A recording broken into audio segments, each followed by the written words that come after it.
욥기 32장 엘리후의 첫 번째 충고. 욥의 세 친구는 침묵에 잠겼다. 할 말을 다 했는데도 욥이 자신의 잘못을 조금도 인정하지 않고 완강하게 버티니 어찌할 도리가 없었다. 이렇게 되자 엘리후는 화가 났다. 엘리후는 람 족속 출신인 부스 사람 바라겔의 아들이다. 그는 하나님보다 자신이 의롭다고 주장하는 욥을 참을 수 없었고 욥의 말에 변변히 대답도 못하고 그의 잘못을 입증하지 못하는 세 친구도 못마땅했다. 그들보다 나이가 어렸던 엘리후는 자신이 말할 기회를 기다리고 있었는데 세 사람이 논쟁에 지친 것을 보고 참아왔던 분노를 터뜨렸다. 부스 사람 바라겔의 아들 엘리후가 말했다. 나는 어리고 어르신들은 연로하신 데다 경험도 많습니다. 그래서 나는 지금까지 입을 다물고 논의에 끼어드는 것을 자제했습니다. 나는 줄곧 생각했습니다. 경험의 힘이 드러나겠지. 저분들은 오래 살아온 만큼 더 지혜로울 거야. 그러나 내 생각이 틀렸음을 깨달았습니다. 지혜로운 사람에게 통찰력을 주는 것은 사람 안에 있는 하나님의 영, 곧 전능하신 분의 숨결이더군요. 전문가가 지혜를 독점하는 것은 아니며 나이가 들었다고 반드시 분별력이 있는 것도 아니더군요. 그래서 나도 소신을 밝히기로 했습니다. 잘 들어주십시오. 내 생각을 정확히 말씀드리지요. 어르신들이 말할 때 한마디도 놓치지 않고 귀 기울여 들었습니다. 적절한 말을 찾으시는 동안 귀를 쫑긋 세웠습니다. 그런데 어르신들이 입증한 게 있습니까? 하나도 없습니다. 어르신들의 말은 욥의 마음을 전혀 움직이지 못하더군요. 우리는 할 만큼 했다. 이제는 하나님이 욥을 정신 차리게 하실 차례다 하고 변명하지 마십시오. 욥은 아직 나와 논쟁하지 않았습니다만 나는 어르신들과 같은 논리를 사용하지 않을 테니 염려 놓으십시오. 이제 세 분께서는 달리 하실 말씀이 없습니까? 물론 없을 것입니다. 어르신들은 완전히 엉터리니까요.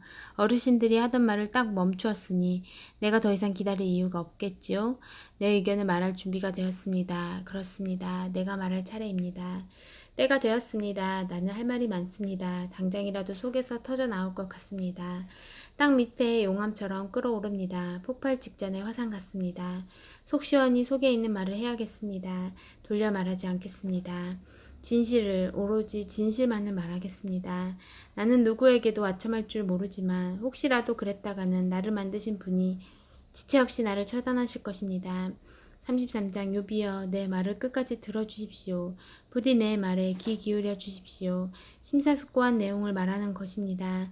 다른 숨겨진 의도가 있는 것은 아닙니다. 내 마음을 정직하게 토로하는 것입니다. 하나님의 영이 지금의 나를 만드셨고 전능하신 하나님의 호흡이 내게 생명을 주셨습니다. 할 수 있겠거든 내가 틀렸음을 입증해 보십시오. 주장을 펼쳐 보십시오. 스스로를 변호해 보십시오. 자, 나는 당신과 다를 바 없는 인간입니다. 우리 둘 다 흙으로 만들어졌습니다. 그러니 이 상황을 같이 풀어나가 봅시다. 내가 드세게 나간다고 기가 죽지 않았으면 합니다. 당신은 이렇게 말했습니다. 내 귀로 똑똑히 들었습니다. 나는 결백하네. 잘못한 게 없어. 믿어주게. 나는 깨끗하네. 양심에 꺼릴 게 없어. 그런데 하나님이 자꾸만 나를 괴롭히시고 나를 원수 대하듯 하신다네. 나를 감옥에 쳐넣으시고 끊임없이 감시하시네. 하지만 분명히 말하겠습니다. 욥이여, 당신은 완전히 잘못 생각하고 있습니다. 하나님은 그 어떤 사람보다도 훨씬 크십니다. 그런데 어찌 감히 그분을 법정으로 불러놓고 당신의 비난에 답하지 않는다고 불평합니까? 하나님은 어떤 식으로든 항상 응답하십니다. 사람들이 때로 그 사실을 인식하지 못할 뿐이죠. 예를 들어 사람이 골아떨어지거나 곤히 잠들었을 때 하나님은 꿈이나 밤의 환상을 통해 그의 귀를 여시고 여러 차례의 경고로 경각심을 심어주십니다. 그가 계획하는 나쁜 일이나 무모한 선택에서 돌이켜 때일은 죽음을 당하거나 돌아올 수 없는 강을 건너는 일이 없도록 보호하시려는 것입니다.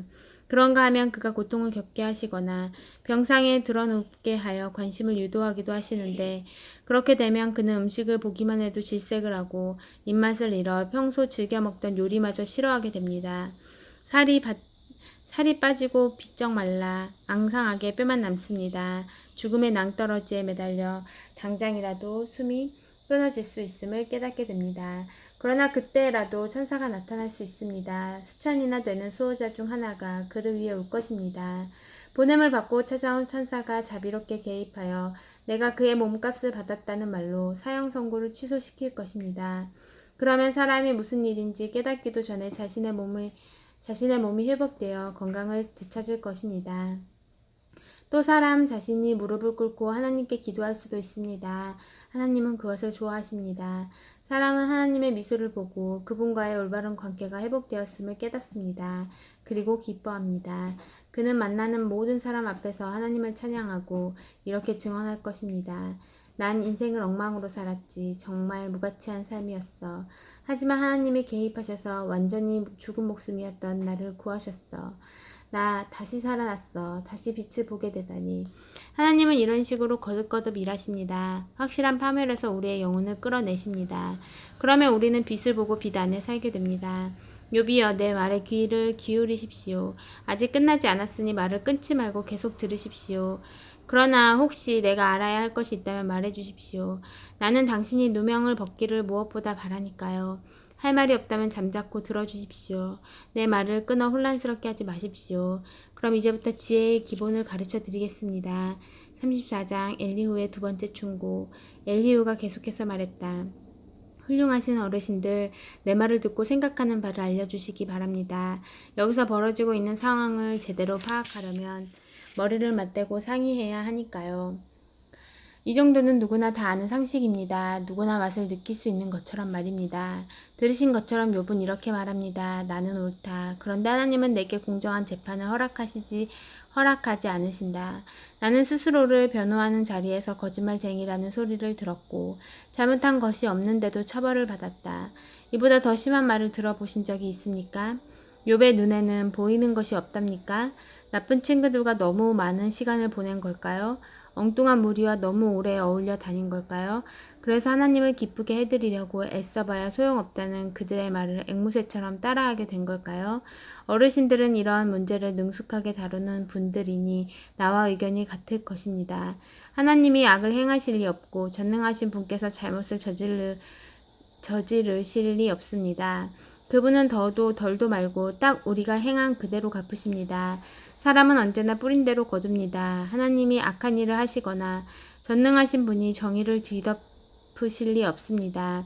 그분은 온 땅을 다스리시는 분, 온 세상을 한 손에 쥐고 계시는 분, 그분이 호흡을 불어넣지 않으시면 남녀노소 모두 공기가 부족하여 죽고 말 것입니다. 그러니 욥이여, 잘 생각해 보십시오. 누가 봐도 분명한 사실입니다.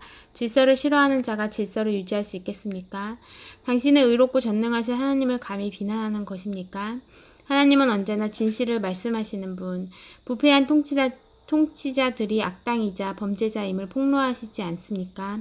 그분이 돈 많고 유명한 자들을 편드시고 가난한 이들을 무시하십니까? 모든 이들에게 똑같이 책임을 다하시는 분이 아닙니까?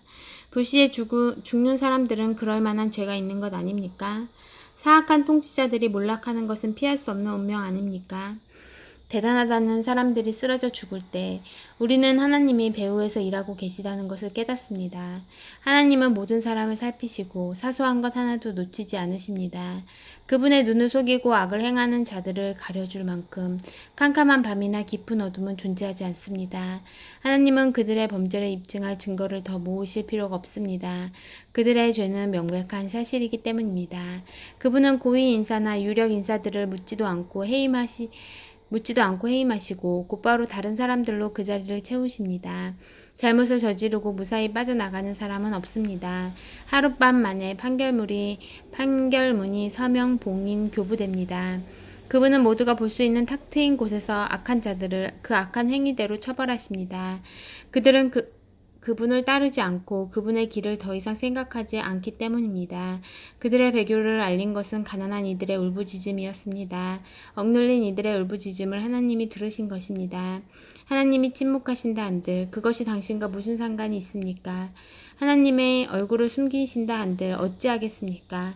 그러나 침묵하시든 숨으시든 하나님은 여전히 존재하시며 다스리시기에 하나님을 미워하는 자들이 그분의 자리를 차지하여 사람들의 삶을 망치는 일은 없을 것입니다. 그러니 그냥 하나님께 실토하지 그럽니까? 이렇게 말하십시오. 내가 죄를 지었습니다. 다시는 죄를 짓지 않겠습니다. 내가 아직 깨닫지 못한 것이 있다면 깨닫게 해주십시오. 그동안 저지른 악을 다시는 저지르지 않겠습니다. 당신이 하나님 뜻대로 살고 싶지 않다고 해서 하나님이 당신의 뜻대로 움직이셔야 합니까? 선택은 당신의 몫입니다. 내가 대신할 수는 없지요. 어느 쪽을 선택할 것인지 말해보십시오. 생각이 올바른 사람들이 이구동성으로 하는 말, 내 말에 동의하는 지혜로운 사람들이 하는 말이 있습니다. 욥은 헛똑똑이야. 터무니없는 소리만 짓거려야 되지. 욥이여, 하나님께 그렇게 못되게 말대꾸를 했으니 어디 구석으로 끌려가 호된 지책을 받아 마땅합니다. 원래 지은 죄에다가 하나님의 징계에 저항하고 무엄하게도 하나님께 주먹을 휘두르며 전능하신 분을 여러 죄목으로 고발하는 죄를 더했기 때문입니다.